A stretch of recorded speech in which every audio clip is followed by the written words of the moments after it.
We have a serious problem when it comes to Social Security, including retirement, disability, SSDI, survivors, SSI, VA, RRB, low income, and SNAP beneficiaries, otherwise known as food stamps. I have all the details and what you need to know right here in the video, so let's get right into it. Alright, so as of right now, there's about 70 plus million beneficiaries receiving all those benefits I just mentioned a few seconds ago. Now at the same time, there's about 43 plus million beneficiaries receiving SNAP benefits, otherwise known as food stamps, across the entire United States. However, to be completely fair, there is some overlap. In other words, a large percentage of the people receiving SNAP benefits right now do also receive some of these other fixed income benefits as well. However, that's where the major problem comes in, and that's exactly what I want to focus on right here in the video, so let's get into those details. However, really quickly before we do, thank you so much for joining me. If you're new here or if you haven't done so yet, please make sure to subscribe by hitting the button right down below the video. As I am your one and only daily advocate, I am very much dedicated to you and this community to continue doing all this research, breaking it all down into these short videos, especially during this very busy time as we continue to get all these new announcements coming out of the administration, the president, lawmakers, Congress, and everything that Congress is currently working on right now, including all the new bills, packages, proposals, new amendments, new pieces of legislation, reform to these very important benefits, as well as anything in regards to money, raises to benefits, programs, checks, stimulus, and anything else like that. It's a very busy time, and as we approach the midterm elections in just a short amount of time, it's only going to get even more busy as we go. So again, thanks so much for joining me. I am here for you in any way that I possibly can be. I truly want to help you out by keeping you updated and being here for you in any way that I possibly can, right by your side every single day, as that's my commitment and my dedication to you and this community. And as always, I'm sticking to it. So again, thanks so much for joining me. Please make sure to subscribe down below so you don't miss any updates going forward during this busy time, and I'll continue to be here for you no matter what. All right, now let's get into it and talk about what is currently going on right now when it comes down to millions upon millions of beneficiaries. So here's where the issue comes in.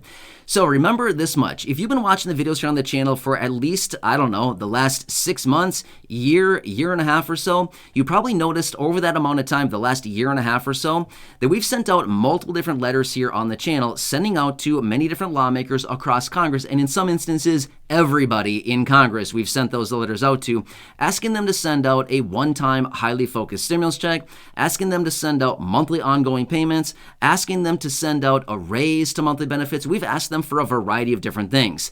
What have we gotten? A whole lot of nothing. Nothing, literally nothing. They've given us nothing at all. Well, as a result of that, this is actually what's going to prompt what's going on right here as well. So I thought this was actually a great idea.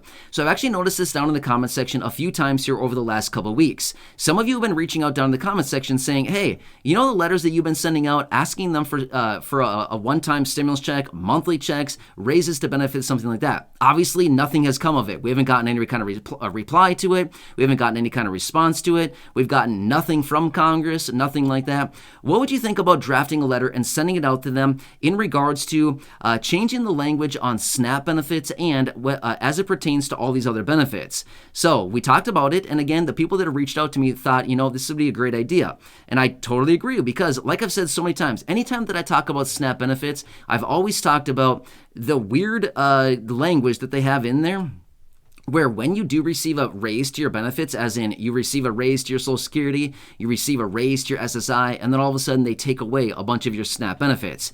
I've said this before. Does that make any sense at all to anybody?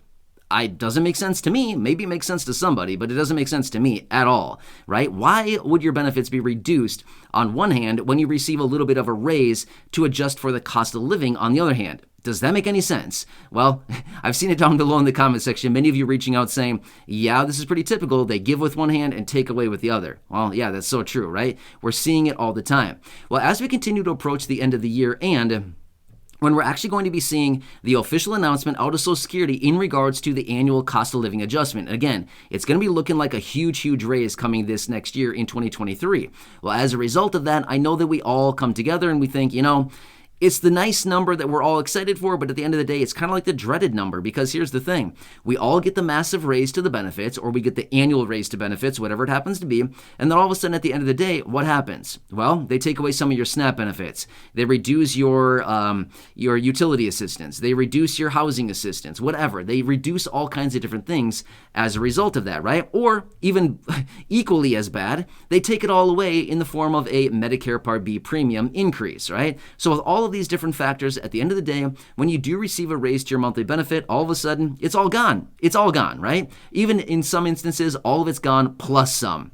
Again, does that make any sense? Again, not really to me, but I'm just one person. And again, in my head, it simply doesn't make any sense to give away a raise to adjust for the annual cost of living and then say, just kidding, we're going to reduce your other benefits. Just simply doesn't make sense. So anyway, long story short, some of you here in the community have been saying, what have you thought about drafting another letter, sending it out to Congress and saying, here's the deal. We've asked you for a stimulus check, you've done nothing. We've asked you for a raise to benefits, you've done nothing. We've asked you for all kinds of assistance, you've done nothing. How about this? Can you do at least one thing for us, Congress? Here's what we're going to ask of them. We're going to simply ask of them to change the language within the SNAP program. Again, super easy to do. Is this going to cost them any money? No, we're not asking for them for a check. We're not asking them for anything other than to change the language. Basically, all we're going to ask them to do is change the language when it comes to the SNAP program. Supplemental Nutrition Assistance Program, otherwise known as food stamps. We're basically going to ask them to change the language so that in the event that everybody gets a raise to their benefits as a result of the annual cost of living adjustment, simply that will not reduce other benefits, as in SNAP benefits, housing assistance, utility assistance. It's not going to reduce any other benefit.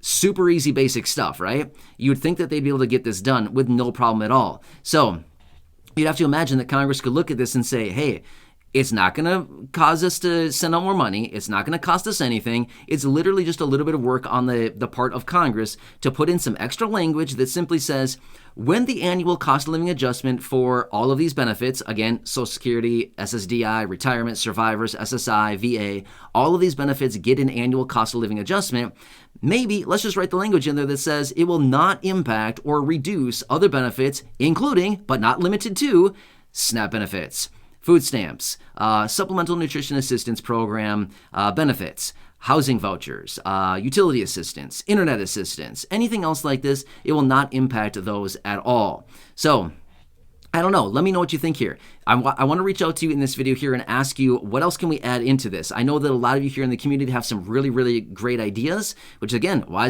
I'm reaching out to you right now in this video, asking you, what else should we add into this letter? I'll draft it up. Seriously, it'll be super easy, super basic and straight to the point. Not even a big deal. Congress should be able to get this done with no problem at all. Again, it's not going to cost them anything other than maybe, I don't know, a little bit of time to write it up in their own legislative language, to maybe debate on it for like 3 minutes, because why would this even need debate in the first place? It should just be a slam dunk. It should literally just be, okay, this is the bill. All we're going to do is just change the language so it doesn't impact other monthly benefits, and then just get it done. I mean, to us, it would seem like it'd be such an easy thing for Congress to do.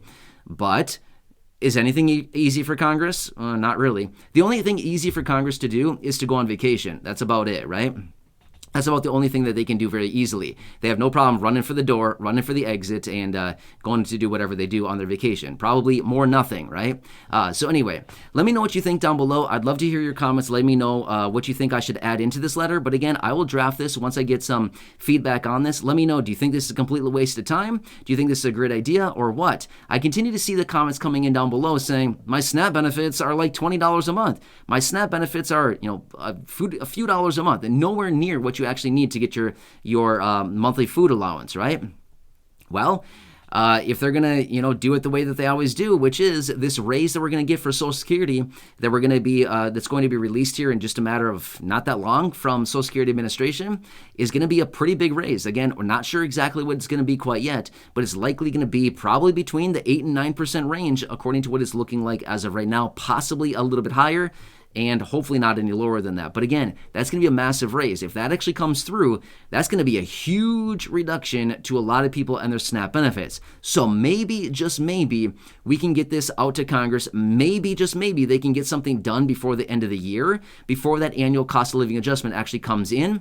Benefits are raised, income is raised, is what they're actually looking at, and then all of a sudden, maybe benefits will be reduced. So let's just hopefully get this out to Congress before the end of the year, and hopefully they can get some action done on this. Again, I can't imagine that it would take them all that long to simply write in some language here, pass it through, and just simply say, okay, here's the new simple little changes. Not going to cost them any money, and again, they can easily get this done, which would ultimately help out a lot of people in a pretty big way. It's not going to be like $1,000. It's not going to be $1,400. It's not going to be $2,000. But it could be the difference of, a pretty substantial amount in your food allowance, as in SNAP benefits, on an ongoing monthly basis every single month forever, right? So when you look at it that way, ultimately it's going to add up to quite a bit over long periods of time.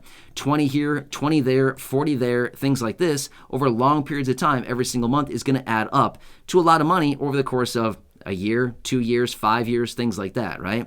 So, and even in some instances, unfortunately, this will be the case too, is going forward this year, as we get this massive raise to Social Security from the annual cost of living adjustment, this raise alone will bump some people into the category where you're no longer going to be eligible for SNAP benefits and probably some other programs. Again, just being real with you right now, this will be the reality for some people because they have the thresholds, and if your income is above the threshold, guess what? You don't get benefits. Well, unfortunately, this raise will bump some people into the category where you're not going to be eligible anymore. Again, sad, right? Why should that impact your SNAP benefits? Just because we get a raise of, say, $50 a month, does that mean that everybody all of a sudden has all the money they need to buy all the food on a monthly basis? I would say probably not. But again, what do I know, right? I'm just some random guy. Anyway, I'd love to hear your comments down below. Let me know what you think I should add into this. If anything, clearly what we've asked for before was way too much for Congress to deliver on. So let's make it super easy for them this time. Let's make it so easy that they can't say no. What do you think of that, right? Make it so easy they can't say no, right? Maybe we should send along a little candy bar along with it. So it forces them to open it and forces them to read it so they can read and eat at the same time, right? Anyway, hopefully they don't get any chocolate on the paper, then they won't be able to read it. Anyway, obviously we won't do that, but anyway, I'd love to hear your comments and questions down below. Again, if you haven't done so yet, please make sure to subscribe down below. If you haven't done so, also share this video with your friends, family, social media, and go back and check out some of the other thousands and thousands of videos here on the channel. Until next time, thanks again. I truly appreciate your support, doing what we can here to get more benefits for the people, and of course, reserve and ultimately make sure that you're keeping all the benefits that you still have currently as of right now.